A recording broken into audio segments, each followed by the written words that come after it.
ওই দেশের যে রাজা, তৎকালীন সময়ে এটা কেন্দ্রবিল্লু গ্রাম সম্ভবত, তো ওখানে সেই রাজকন্যা মারা গেল। সেই অনুরা রাজকন্যা মারা গেলে রাজকন্যার সমস্ত অঙ্গে ভালো অলংকার পরতেন উনি, রাজকন্যা তো। মেয়ে রাজকন্যা মারা যাওয়ার পরে স্নেহবৎসল রাজা তাকে সমাধি দিয়েছিলেন, তার অলংকারগুলো খুলে নেননি। কি করেছিলেন? অলংকারগুলি সহ তাকে কি করেছিলেন? সমাধি দিয়েছিলেন। বিল্বমঙ্গল পূর্বজন্মে সন্ন্যাসী রূপে এটা দেখলেন। যেদিন সাধু সেবার জন্য ওনার কাছে কোনো অর্থ নাই, উনি মনে মনে পরিকল্পনা করলে রাতে গিয়ে ওই সমাধি খুঁড়ে ওনার অলংকারগুলো মাটির মধ্যে রেখে লাভ কি, ওগুলো যদি বৈষ্ণব সেবায় লাগে।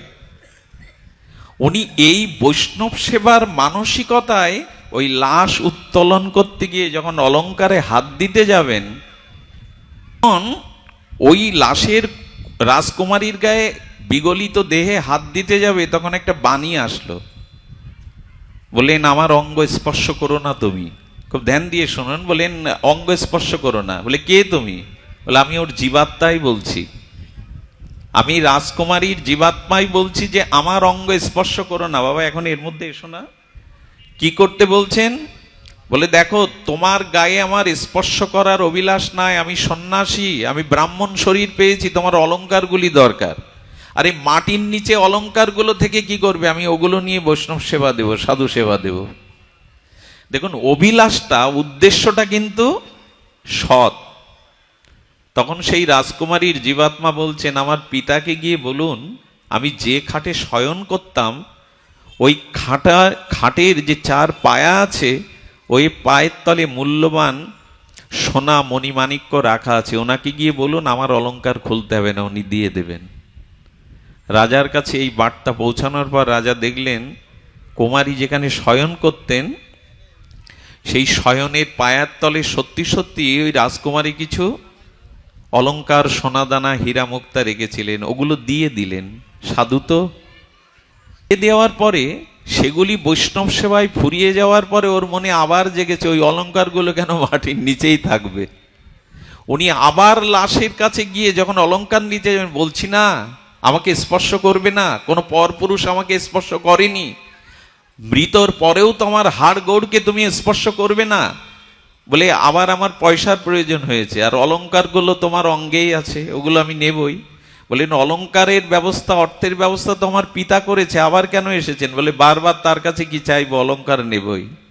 উনি তার অনুরোধ উপেক্ষা করে যখন তার অঙ্গ স্পর্শ করে অলংকার নিয়েছিলেন, গলায় হাত দিয়ে বা যেখানে যেখানে, বলেন আমি একটা অভিশাপ দিচ্ছি তোমায়, তুমি যদিও সৎকর্মের জন্য, সাধু সেবার জন্য এগুলো গ্রহণ করছো, আমি অভিসম্পদ করছি আগামী জন্মে তোমার এই যে আমাকে স্পর্শ করলে, কোনো পুরুষ কখনো আমাকে স্পর্শ করেনি, তবে অভিশাপ দিলাম তুমি তুমি সাধু সন্ত মহিমা পাবে বটে, তোমার ভিতরে তীব্র বৈরাগ্য জ্ঞান উদয় হবে, তবে আমাকে স্পর্শ করার দরুন আমার অভিসম্পদ হলো তুমি পতিতাতে আসক্তি হয়ে কিছুদিন পথ হারা হয়ে যাবে। তবে যেহেতু তোমার উদ্দেশ্য এই অলংকারাদি নিয়ে সাধু সেবা, সেই তো তুমি পরম ত্যাগ ও বৈরাগ্যবান হবে। আর যেহেতু আমাকে স্পর্শ করলে আমি আবার পুনরায় জন্মাবো। আপনারা জানেন বিল্বমঙ্গল চরিত্র কর্ণামৃত যারা যতটুকু দেখেছেন, এই বিল্বমঙ্গল হয়ে এলেন, ব্রাহ্মণ পুত্র হয়ে এলেন, কিন্তু চিন্তা নামক এক পতিতার আসক্তিতে বিল্বমঙ্গল জ্ঞানী হয়েও, ব্রাহ্মণ পুত্র হয়েও, প্রজ্ঞাবান হয়েও কিছুদিন জন্য কামনা বাসনা আর আসক্তি এসে গেছিল চিন্তার উপরে।